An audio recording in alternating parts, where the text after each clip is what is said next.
नमस्कार, मैं हूं Deepali. Money matters for women में आपका स्वागत है। यानी कि ऐसा शो जो हम खास अपनी महिलाओं के लिए लेकर आए हैं, फीमेल व्यूअर्स के लिए लेकर आए हैं। इस शो के जरिए हम अपनी फीमेल व्यूअर्स को प्रोत्साहित करते हैं इन्वेस्टमेंट करने के लिए, निवेश के हर तरीके से उनको रूबरू कराते हैं, निवेश का हर विकल्प उनको बताते हैं। वो हाउसवाइफ हो या वर्किंग वुमेन हो, सभी हमारे शो में पार्टिसिपेट कर सकते हैं, एक्सपर्ट्स की एडवाइस ले सकते हैं। और आज आपकी सभी क्वेरीज को, आपके सभी सवालों के जवाब देने के लिए मुंबई स्टूडियो से हमारे साथ जुड़ गए हैं सर्टिफाइड फाइनेंशियल प्लानर और पीपीएफएस के vice president Jayant Pai. Jayant ji, welcome to the show. Thanks Deepali. और सवाल जवाब के सिलसिले को शुरू करने से पहले आपको इस शो में पार्टिसिपेट करने का तरीका बता देते हैं। अगर आप भी हमारे शो में शामिल होना चाहती हैं, हमारे एक्सपर्ट्स की राय लेना चाहती हैं, निवेश की शुरुआत करना चाहती हैं, या फिर आपका मौजूदा निवेश कैसा है, इस पर हमारे एक्सपर्ट्स की राय लेना चाहती हैं, तो आप हमें एसएमएस कर सकती हैं। श्री लिखकर अपना सवाल लिखिए और उसे सेंड कर दीजिए 57575 पर। यह एसएमएस करने का तरीका है। इसके अलावा आप हमें ईमेल भी कर सकती हैं she@znetwork.com पर। ईमेल करते वक्त अपनी कॉन्टैक्ट डिटेल्स आप जरूर भेजें। और अब सवाल जवाब के सिलसिले को शुरू करते हैं। पहला ईमेल है जयंत जी हमारे पास ममता का सूरत से। ये already 1000 per month Reliance growth में इन्वेस्ट कर रही हैं और इसके अलावा ये एडिशनल 10,000 पर मंथ इन्वेस्ट करना चाहती हैं। तो जानना चाहती हैं कि म्यूचुअल फंड पोर्टफोलियो किस तरह से इनको डिजाइन करना चाहिए, क्या सलाह होगी आपकी? ममता, जब भी हम म्यूचुअल फंड पोर्टफोलियो कंस्ट्रक्ट करते हैं, हमको ये देखना चाहिए कि अलग अलग कैटेगरीज के फंड्स उसमें शामिल हो। ये नहीं कि बहुत ज्यादा फंड्स उसमें हो, लेकिन अगर 2-3 भी हैं तो we have to ensure that they are really diverse.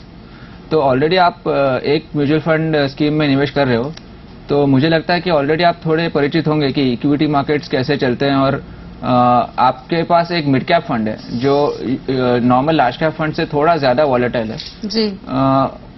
लेकिन आप केवल 1000 रुपीज निवेश कर रहे हैं तो भी ठीक था, लेकिन जब भी आप ज्यादा अमाउंट निवेश कर रहे हो तो एटलीस्ट एक लार्ज कैप फंड का होना इसमें जरूरी है।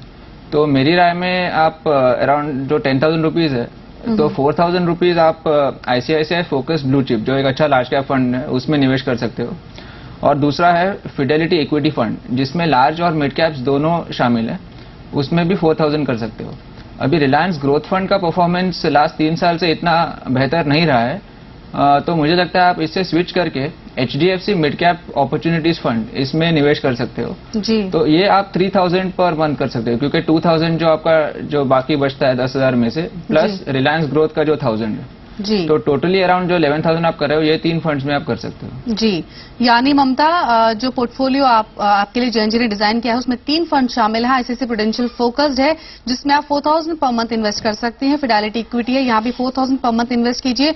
और ऑलरेडी जो आप रिलायंस ग्रोथ में इन्वेस्ट कर रहे हैं, यहाँ पर सलाह ये है कि इस फंड की परफॉर्मेंस खास अच्छी नहीं है, काफी निराशाजनक है। तो यहाँ पर इस फंड से आप बाहर निकलिए और इसकी जगह एचडीएफसी मिड कैप अपॉर्चुनिटीज अपने पोर्टफोलियो में शामिल कीजिए। यानी 3 फंड्स आपके पोर्टफोलियो में फिलहाल हैं। और हमेशा हम अपने व्यूअर्स को यही सलाह देते हैं कि अगर आपका लंबी अवधि का नजरिया है तो हर साल एटलीस्ट अपने पोर्टफोलियो की परफॉर्मेंस को जरूर मॉनिटर करें।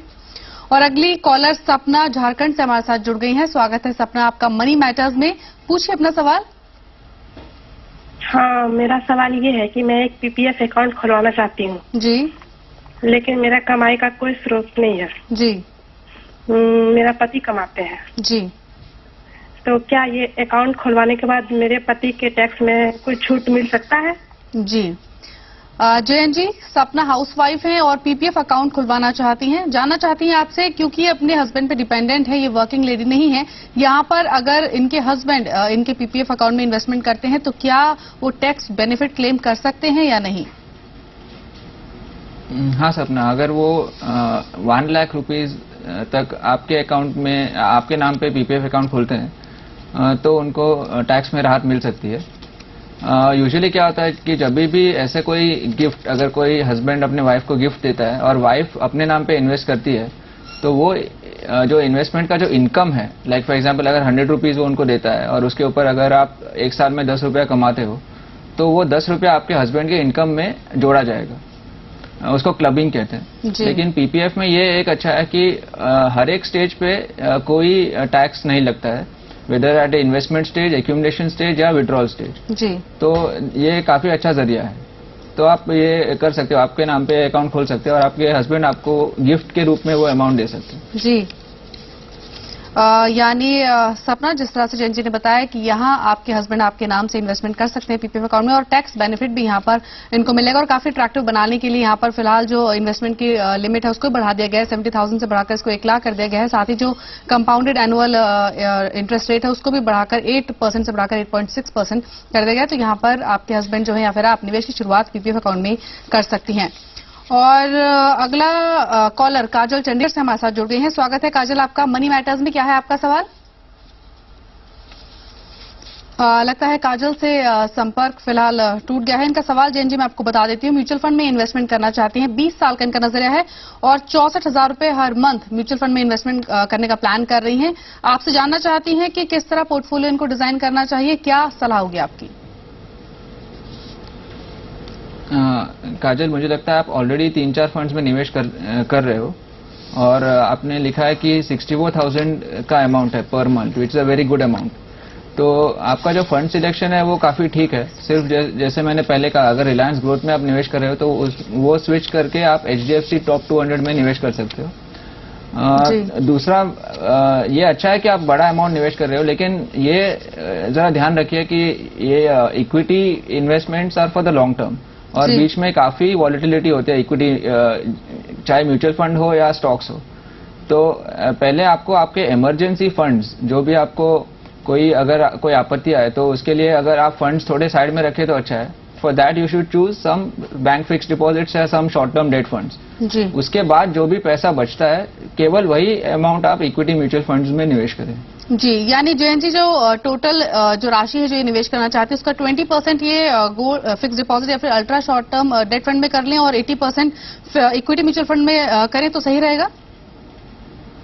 ऐसा कोई रेशियो अच्छा है जो आपने सजेस्ट किया है। सो 20-80 और any ratio which is suitable to her, लेकिन पूरा 100% आप इक्विटी फंड्स में निवेश न करें तो अच्छा है। जी, यानी काजल जैन जी के मुताबिक जो 64,000 रुपए हर महीने आप इन्वेस्ट करना चाहती हैं म्यूचुअल फंड्स में, यहाँ सलाह ये है कि इसका 20% अमाउंट या फिर कुछ भाग एटलीस्ट आप फिक्स डिपॉजिट या फिर ultra short term debt funds में कीजिए जहां पर रिस्क ना हो और बकाया राशि आप इक्विटी म्यूचुअल फंड्स में इन्वेस्ट कर सकती हैं। आप large cap, mid cap, small cap fund मिलाकर एक पोर्टफोलियो डिजाइन कर सकती हैं। और फिलहाल एक छोटे से ब्रेक के लिए रुकेंगे, लेकिन ब्रेक के बाद भी कुछ और कॉलर्स को अपने शो में शामिल करेंगे। आप देखते रहिए मनी मैटर्स।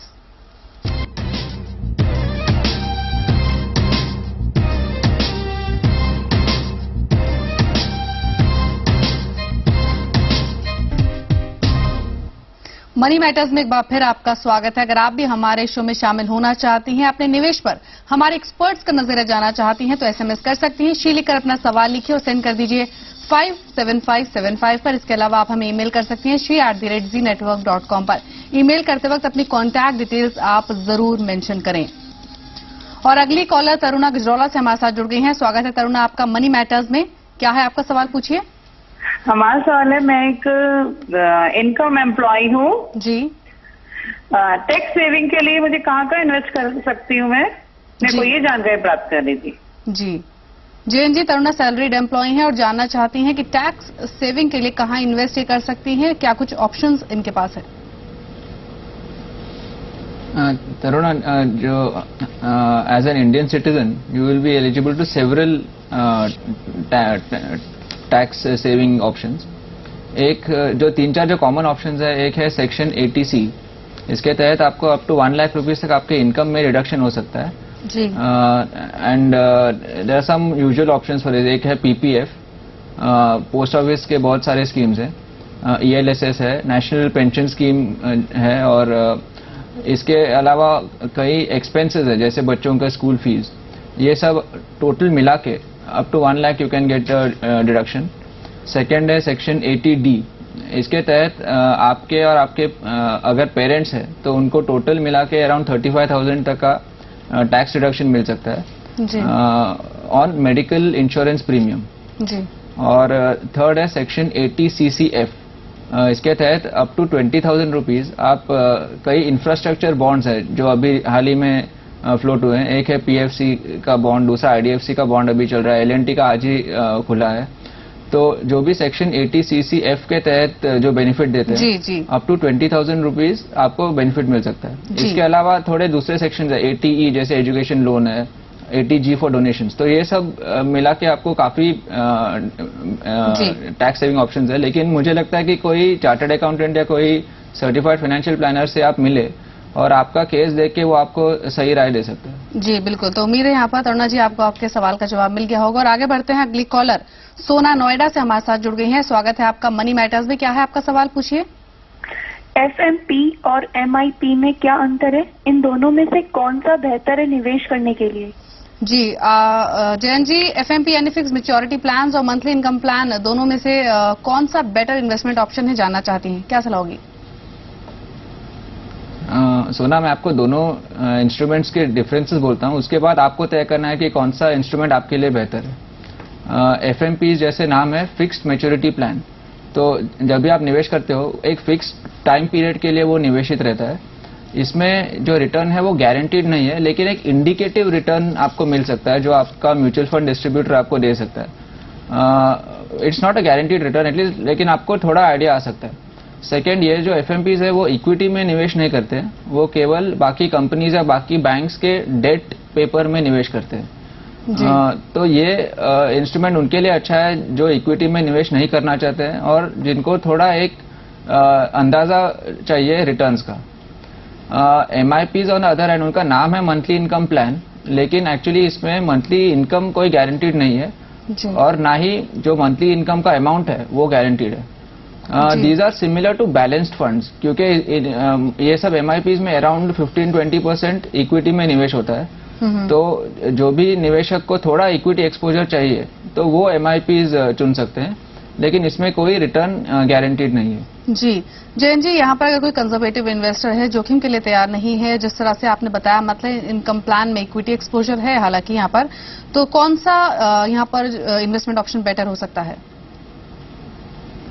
नहीं, वो तो इंडिविजुअल के ऊपर डिपेंड होगा, क्योंकि अभी सोना को अगर इक्विटी में निवेश नहीं करना है, नहीं तो ऑलरेडी उनके काफी दूसरे इक्विटी में इन्वेस्टमेंट्स हैं, either through equity mutual funds और थ्रू डायरेक्ट स्टॉक्स। तो उनको अगर डेट का एक्सपोजर चाहिए तो मुझे लगता है कि एफएमपी से ज्यादा अच्छा इंस्ट्रूमेंट नहीं है जी। और अगर उनके पास कोई इक्विटी का जरिया नहीं है और उनको इक्विटी में पहली बार निवेश करना है तो एमआईपीज उनके लिए ठीक रहेंगे। जी वही जयंत जी, कुछ एफएमपीज और एमआईपीज के विकल्प भी आपसे जानना चाहेंगे यहाँ पर। एफएमपीज तो काफी आजकल एवरी डे एक या दो एफएमपीज आ रहे हैं। So while choosing the FMP you have to see, एक तो जो म्यूचुअल फंड्स है, यूजुअली म्यूचुअल फंड्स लॉन्च करते हैं, so you have to look at the caliber of the mutual fund. So don't go by a very new mutual fund or a very unknown mutual fund. जी। से कोई बड़े जो mutual fund HDFC है, IDFC है या ICICI, Templeton, अगर इनके एफएमपीज है तो आप वो चुन सकते हो। एमआईपीज में जो अच्छे एमआईपीज है, एक है HDFC MIP long term option और दूसरा है Reliance MIP long term option. तो इन दोनों में से आप कोई एक चुन सकते हैं। जी, यानी सोना फिक्स मैच्योरिटी प्लान और मंथली इनकम प्लान दोनों के अलग अलग फीचर्स हैं, जिस तरह से जयंत जी ने बताया। एफएमपीज में रिटर्न गारंटेड नहीं होते, लेकिन इंडिकेटिव रिटर्न यहाँ पर आपको मिल सकता है। साथ साथ एमआईपीज की बात करें तो यहाँ भी रिटर्न फिक्स नहीं है।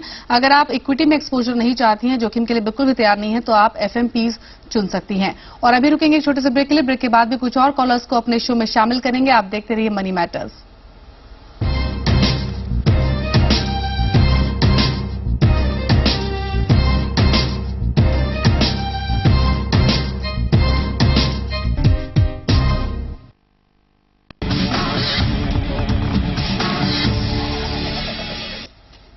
नमस्कार। अभी की बड़ी खबर आ रही है, ये इनफैक्ट बॉम्बे हाउस से खबर है, जहां पर साइरस प्रीम मिनिस्ट्री जो हैं वो अभी बॉम्बे हाउस से इनफैक्ट बाहर आए हैं। जैसे कल अनाउंसमेंट हुई थी, कल इवनिंग में रतन टाटा के सक्सेसर वो रहने वाले हैं। अपने आप में उनको बड़ी रिस्पॉन्सिबिलिटी सौंपी गई है। तो इनफैक्ट ये आप देख पाएंगे अपनी स्क्रीन पर, ये जी हाँ आपकी स्क्रीन पर इस समय साइरस प्रीम मिनिस्ट्री और ये टाटा सन्स के ऑफिस से जिस तरह से बाहर आ रहे हैं, तो इनको ये जिम्मेदारी दी गई है। रतन टाटा के सक्सेसर ये रहेंगे और 1 साल तक जिस तरह से वो उनके साथ मिलकर काम करेंगे, अभी डेप्यूटी चेयरमैन रहेंगे और उसके बाद फाइनली फिर नेक्स्ट ईयर दिसंबर 12 में उनको ये रिस्पॉन्सिबिलिटी दे दी जाएगी, उनको इसके पूर्ण रूप में इसकी जिम्मेदारी दी जाएगी। तो अपने आप में जिस तरह से वो अभी काफी यंग हैं और एक बड़ी जिम्मेदारी उनको जिस तरह से दी जा रही है, तो अपने आप में ये जिस तरह से अभी बॉम्बे हाउस से निकले, हम आपको विजुअल्स दिखा रहे थे। अमोल देते हमें ज्वाइन कर रहे हैं। अमोल, ये अनाउंसमेंट के बाद कल हमने देखा ये जो बड़ी अनाउंसमेंट हुई, उसके बाद आज का ये जो अभी बॉम्बे हाउस में जिस तरह से वो रहे, कैसे आज रहा और इनफैक्ट रिस्पांस किस तरह से मिल रहा है इस अनाउंसमेंट के बाद?